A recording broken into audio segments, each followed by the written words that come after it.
Okay, this morning we've got a small and eclectic mixture. We have an unusual combination. So let's start off with these people. Bryan Adams, Margaret Mead, anthropologist, Mingun Sayadaw, meditation master, Master Cheng, Taiwanese major nun, Sir George James Frazer, Bryan Adams versus the Buddha, the Balladeer of desire versus the sage of renunciation. Contrast in longing, Bryan Adams, the Canadian rock balladeer, gave voice to yearning with songs like Everything I Do It For You, and Summer of 69. His lyrics capture longing and nostalgia and the ache of love, holding tight to fleeting moments. The Buddha recognized such longing as tanha, craving, the root of suffering. Desire binds beings like vines in a forest. Letting go is the only way to freedom. Where Adam sang, "Please forgive me, I can't stop loving you," the Buddha smiled softly. You can stop, and you'll be free. Quirk and sentiment. Adam's music is simple and unpretentious. Heartfelt ballads blasted from car radios and wedding receptions. The Buddha too knew how to speak to the heart, but his message was sharper. What is loved will be lost. Grieve not, but understand, all is impermanent. Imagine Adam's wistful lyrics clashing with the Buddha's clarity, like the song of clinging meeting the silence of letting go. Attachment versus liberation. Adam's anthem, cuts like a knife, is almost a spiritual confession, the pain of attachment and betrayal that every human heart knows. The Buddha, understanding this ache, offered not another knife, but the antidote. It is not love that causes pain, but the clinging to it, where Adams repeats, "You're still the one." The Buddha teaches, no one is the one. Let go and know peace. Sutta twist.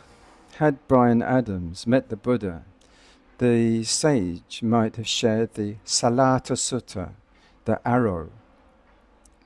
The untrained mind feels two arrows, pain itself and the anguish of resisting it. The wise feel only one. Adams might have turned this into a lyric. What if the arrow's pain was all in my hold? A bittersweet ballad of letting go. This keeps Adams' heartfelt ache and love songs alive, while playing them against the Buddha's radical release. Clinging and clarity. So, Margaret Mead versus the Buddha, cultural observer versus universal truth seeker. Contrast in truths. Margaret Mead, the celebrated cultural anthropologist, journeyed through distant islands and tribes, documenting rituals, relationships, and social norms. She believed culture shaped who we are, saying children must be taught how to think, not what to think. The Buddha travelled no further the human mind, teaching cultures arise and fade, but suffering is universal. Freedom is found beyond all conditioned things. Where Mead explored differences, the Buddha cut through to the same unchanging truth beneath them all. Quirk and brilliance. Mead's work, such as Coming of Age in Samoa, often jolt questions and sensibilities. Her vivid descriptions of sexuality, freedom, and cultural fluidity made her a lightning rod for debate.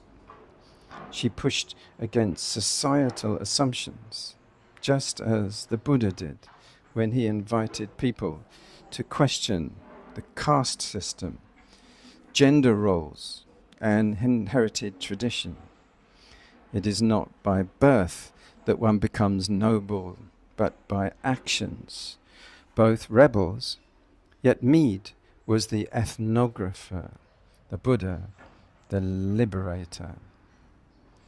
Attachment to views. Mead was deeply committed to cultural relativism. She believed no one with a life was better than another.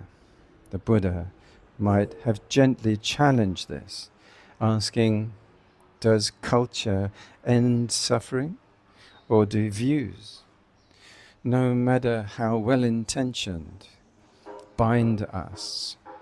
While Mead observed human variety, the Buddha observed the mind's patterns of clinging that transcend culture altogether. Sutta twist. The Buddha might have offered Mead the Brahmajāla Sutta, the net of views, where he dismantled all fixed views, no matter how sophisticated. Views are like nets, they bind you to the shore. Let go, and you'll see beyond. Mead, ever the intellectual adventurer, might have admired this freedom, then asked, notebook in hand, but what does life look like without the net? Here, we've brought together Mead's bold curiosity into sharper focus, while contrasting her love for cultural diversity with the Buddha's timeless clarity. Mingun Sayadaw versus the Buddha, the scholar of text versus the embodiment of truth. Contrast in approach. Mingun Sayadaw, the Burmese monk famed for his encyclopedic knowledge of the Pali Canon, held records for his prodigious memory, reciting vast texts with precision. His devotion to words and doctrine earned him renown. The Buddha, however, was the living expression of those very teachings. One may speak much, yet be ignorant. He who lives the teaching may view his words, is truly wise, lives through his words. The Sayadaw preserved the map, the Buddha walked the path. Quirk and intellect. Mingun Sayadaw, his extraordinary feats, memorizing over 60,000 pages of scripture, made him a revered figure. Yet the Buddha was cautious about such scholarly achievements. In the Dhammapada, he warned, though one may know many words, if he does not act, he is like a cowherd counting another's cattle. A memory burning with suttas might inspire awe, but for the Buddha, wisdom lay in insight, not in information. Attachment to doctrine. The Sayadaw's work embodies a reverence for Panyati conceptual teachings, whereas the Buddha urged practitioners not to cling even to his own words. Like a raft, teachings are for crossing over, not holding onto, where Mingun Sayadaw venerated every syllable. The Buddha's essence was not found in texts, but in silence. The truth is beyond words. It is realized in the heart. Sutta twist. Had the Buddha met Mingun Sayadaw, he might have shared the Arya Pariyayasana Sutta, the noble search. One who searches for the truth, seeks what is beyond birth, aging, and death. Not merely the words that describe it. The Sayadaw, awestruck by the living Buddha, might have paused mid-recitation and glimpsed at what is unspoken, the silence, weightier than all the texts in the world. This version brings the Sayadaw's intellectual brilliance while contrasting it with the Buddha's lived experience of liberation.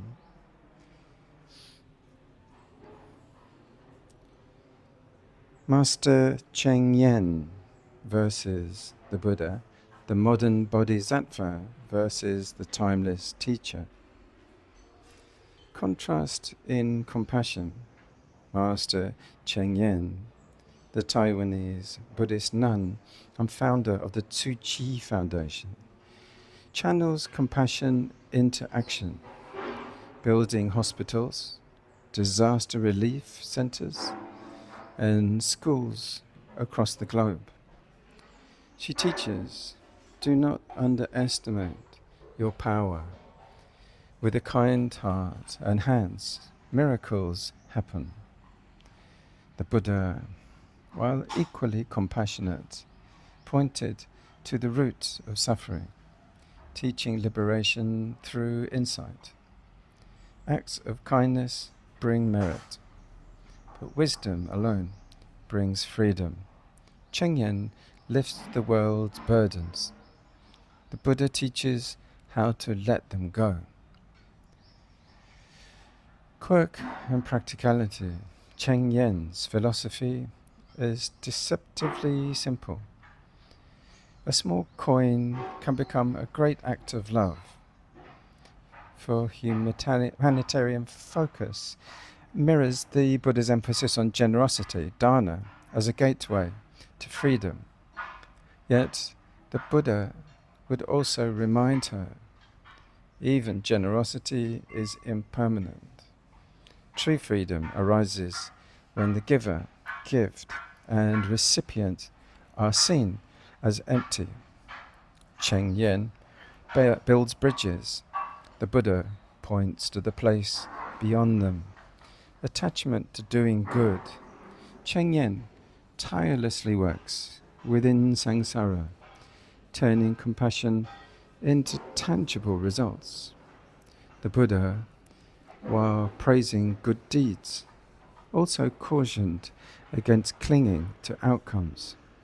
Even virtuous acts, when clung to, bind us. Let go, and the heart finds peace. While Cheng inspires millions to do what the Buddha asks. The Buddha asks, who is the doer? Where does the doing end? Sutta twist. Had the Buddha met Master Cheng, he might have shared the Samyutta Nikaya's simile of the lamp. A lamp gives light, yet burns itself out. Even compassion must be balanced, lest the flame consumes you. Cheng, unshaken by this wisdom, might have replied with a smile, yes, but until then, let us keep the light alive for those in darkness. This version celebrates immense humanitarian spirit while contrasting it with the Buddha's deeper emphasis on letting go. They have a shared compassion, yet tension in their approaches. Let's have a look at someone else with the anthropology field, Sir James George Frazer versus the Buddha, the collector of myths versus the dispeller of illusion, contrast in focus. Sir James George Frazer, author of the Golden Bough, devoted his life through cataloguing his rituals and ancient beliefs, arguing that humanity progresses from magic to religion to science. Frazer saw ritual as humanity's search for control over a chaotic world. The Buddha, in contrast, transcended rituals altogether, teaching no rites or sacrifices can end suffering, only insight into its cause. Where Frazer recorded humanity's illusions, the Buddha shattered them. Quirk and obsession. Frazer's vast project mapped human cultures, but rarely engaged with their spiritual depth. He called ritual a crude attempt to bend the forces of nature. The Buddha might have smiled gently and at his intellectual dismissal, knowing firsthand how beings cling to rites for security. The Vassala Sutta shows the Buddha rebuking blind ritual. Not by birth or by fire offerings is one purified, but by abandoning greed, hatred, and delusion. The intellect versus realization. Frazer catalogued the signs of spiritual seeking, symbols, ceremonies, and myths. Yet his work remained at the level of analysis. The Buddha lived the truth directly. To see clearly, one must stop searching for patterns and look inward. Frazer's achievement was vast but external. The Buddha's victory was internal, unshakable, and liberating. Sutta twist. Had the Buddha met Frazer, he may have recited the Kesamutti Sutta, the Kālāma Sutta. Do not rely on scriptures, traditions, or theories and reports. See for yourself. Frazer, with his relentless curiosity but never leaving his study, might have paused and whispered, "What if the truth is simpler than all the myths combined?" Frazer was fascinated with myth and the Buddha's surgical clarity that resolves ritual and illusion. Thank you for listening. Take care. May many beings be free from avoidable suffering.